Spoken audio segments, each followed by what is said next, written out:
All right, this is the review video for Fundamentals quiz number 2. And I will say that this is a short quiz, however, might not be so easy in the fact that it is all short answer questions. But it does deal with all the different archaeological things that we talked about in class last week. And so let me just remind you a few of those things, and hopefully you can remember to be able to reproduce them here on this quiz. The first thing we talked about, of course, was King Belshazzar, and we mentioned the fact that there was no historical reference to Belshazzar except for in the Bible until about 1854. Then there were a couple of different artifacts that were discovered that really proved the existence of Belshazzar. The first one was called the Nabonidus cylinder, and that actually had the name of Belshazzar in it, and that proved his existence.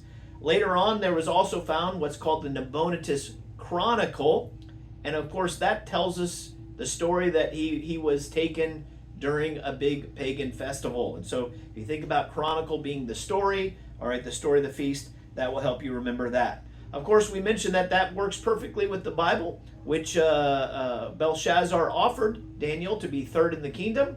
Why third? Because he was second, and he was co-king with his father Nabonidus. We also talked about the Moabite stone, and we mentioned that mentioned Omri, king of Israel. We also talked about the black obelisk of Shalmaneser, which had Jehu the king bowing down and giving tribute to that Assyrian king. We mentioned, of course, the bronze tree of Sangzingdu. All right. You have to spell it right on the quiz. No, I'm just kidding, all right? But, of course, that was found in China, and that was an archaeological thing dealing with the story of the fall, of course, the tree of knowledge, good and evil, and whatnot. We also talked about Israel in Egypt. We mentioned that the discovery of the pavement where Nebuchadnezzar put his entourage, or his little palace tent, was discovered. We mentioned Lot's wife, and the fact that there were several different early writers who wrote about seeing the pillar of salt in Lot's wife.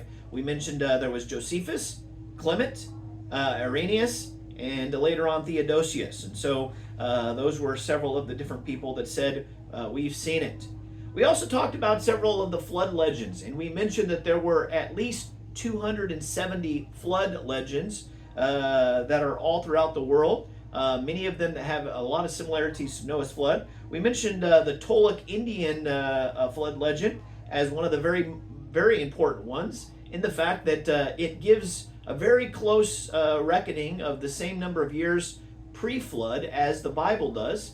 It also mentions the flood, the number of people on the ark, and it mentions the Tower of Babel and that story. And so the Toltec Indian flood legend.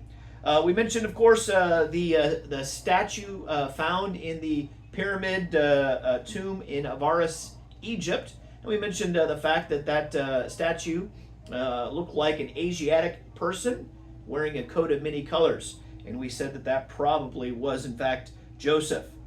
We mentioned the Hittites, and of course there were no mention historically of the Hittites until the late 1800s, when we found the capital city of the Hittites, and now we've broken the language of them as well. We also mentioned a Egyptian priest who we have found some of his documents, and he talked about several things like water turning to blood. We mentioned the fact that he talked about the slaves taking the jewelry from the slave owners, and several different things there. Very likely an oral tradition passed down from Egypt dealing with Moses and the plagues. We mentioned also the Tel El Amarna tablets, and these, of course, were stone correspondence between Babylon and Egypt, written in the Babylonian tongue, which goes to prove several things. There was a trade language, and the fact that Moses did have the capability of writing during the time that he was here on earth. We also mentioned several of the different sites in Canaan had been discovered, and we mentioned as well some of the characters in Genesis chapter 14. For instance, as Amraphel is Hammurabi, and Chedorlaomer, Kedar Legmar, king of Elam, and several historical figures have been found as well.